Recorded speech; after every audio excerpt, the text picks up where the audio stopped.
Greetings, this is the Timeshare Traveler. Today is episode 270.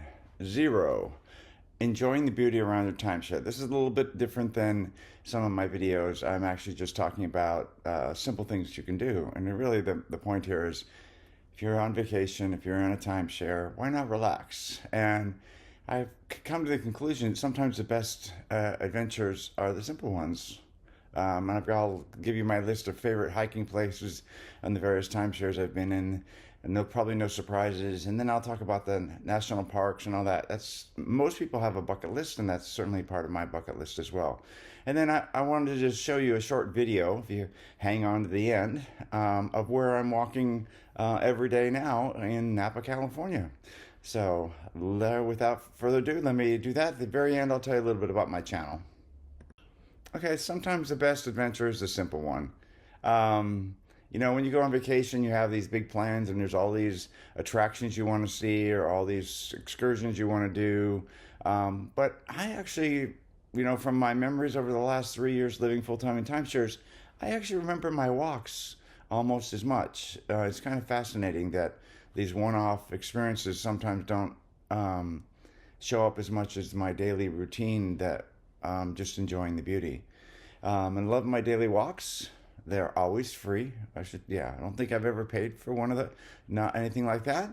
Most timeshares are located in beautiful locations. And so just walking out the door and walking around, it's a great way to get exercise, but it's a great way to see the beauty. And I find that one of the things I've really learned, my lifetime takeaways is there's beauty in every place that you go. You just have to look for it. It's there.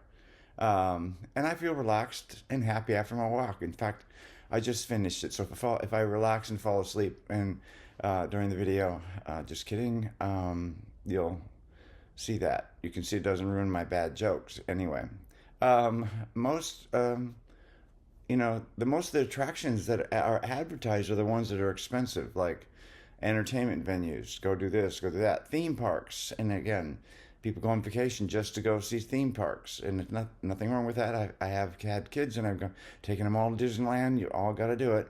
And then there's excursion tours, like the helicopter rides, boat rides, luau's, or whatever you can think of. And those are usually quite expensive, and often, in my case, they don't always live up to the hype that's advertised. Okay, so here's my favorite hiking locations, and these aren't all my favorites, but the ones that I've done multiple times and really enjoy them. If you're ever on the island of Kauai, in the state of Hawaii, there's an Napili Coast trail, and it's where all the helicopters fly to see, but you can actually walk on the trail. There's a fee to get to it now. It used to be free, so there's a little bit of a fee, so that just kind of violates my free hikes, but this is a good one that I would do. And you just hike right along the ocean. There's a 200-foot drop off, and you can go down to a beach, or you can go into a lake that has a 300-foot waterfall into the lake, and you can swim in the lake.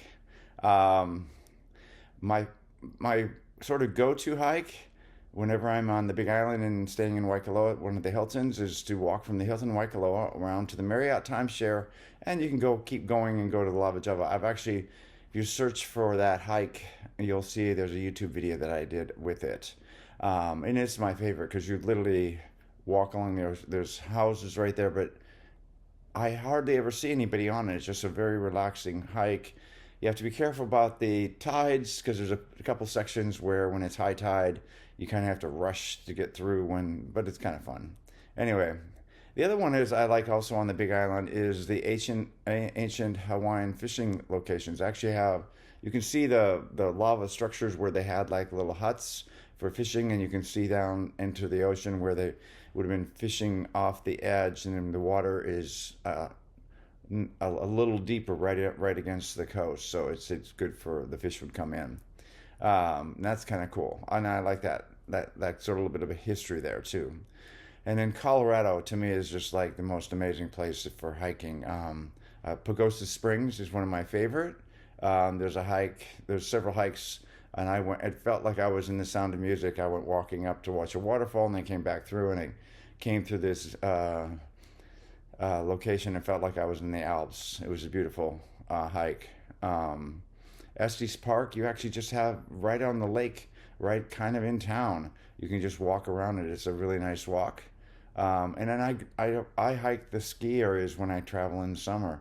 They're a little bit uphill there, but there's also sometimes you can just walk along the bases of them. And then if you're into entertainment, you can always walk the Las Vegas Strip and sort of people watch. And also there's a lot of like the Bellagio has the water things, so there's plenty of things to see as well. And then the other thing not to forget is national parks. Now I happen to be over 62. Notice my gray hair. And so I have a $80 pass that I bought one time. And for those not over 62, or 62 or over, I should say, it's $80 a year. But you can buy it for the year if you're going to do a lot of traveling. And it's kind of one of my bucket list items too. By the way, if you have a senior pass and you're in your car, it can't be a giant bus, but if it's a regular car or van, then you can let everybody else can go in with you free. So if you get everybody into the park for free, even if they're not 62, take your kids, and then you can hike. So here's the must-do hikes I have, and I've done the Hawaii National Volcano National Park. That's just an amazing. You have, if you can, it's a good hike, but hike the volcano. It's kind of like I had to do it. Say that I've walked, done the hike into the volcano.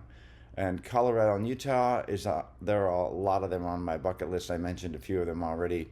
But then there's the national parks that are just amazing. And again, I live in the West Coast, so I'm sure there's a list for the East Coast that I would have if I lived there. And the Grand Canyon actually works as part of the national park system. You can get in and take your friends and go hike the Grand Canyon, or take one of the tours, or do one of the donkey rides, or there's a little more fees there, but take it slow, enjoy it. Don't go in the middle of summer, or probably a little hot. And then again, there are also passes to State Park. So again, these are things that are, in my case, I bought the pass, so they effectively become free. So, and now what I'm going to do is I'm going to walk you through I've got little snippets of the walk that I'm on, just to show you an example. Literally, I walk right out of the timeshare, and it's about a 30-minute walk, 15 minutes out and back, and I do it at least once a day. It's just relaxing. I have my morning coffee and I go for a walk. So here you go, and then after that, I'll tell you about my channel. Here's my morning walk in Napa, California. You can see the timeshares right there, and there's the main building and the pool. So you're just literally walking away from the pool, and there's a walk path that goes toward downtown, and you walk literally along the Napa River here, and you're right in town. And I'll show you another video just a little further on. Just want to show you a simple hike that you can do every day just by staying in timeshares. There's often in beautiful areas. And here's another section of the river, and again, I haven't gone very far. I'm still right by the timeshares, but I just wanted to show you that you can just sort of walk along the river and enjoy the view and enjoy the relaxing walk. And here's another short section of the walk. You can see it's paved now, and the river's over this way, but you can't really see it, but you're walking through these nice trees. The trail winds itself, the river's over that way, and interestingly enough, right on the other side of those fences are houses in part of the city. And again, it's a simple walk close to the timeshare, but it's a beautiful, relaxing walk. And here's another section where you can see the sort of townhomes and so forth, but you also see the river.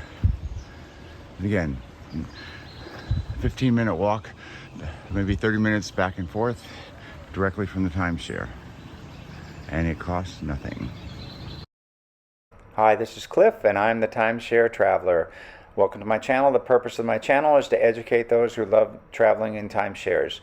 I've been an owner for 15 plus years at timeshare ownership. I have elite ownership with Marriott, Hilton, and Worldmark. I have published over 100 timeshare video reviews, and I've published over 95 timeshare tips. I can be found on Facebook at Timeshare Trav, at Twitter, Timeshare Trav, and on the web at www.timesharetraveler.com.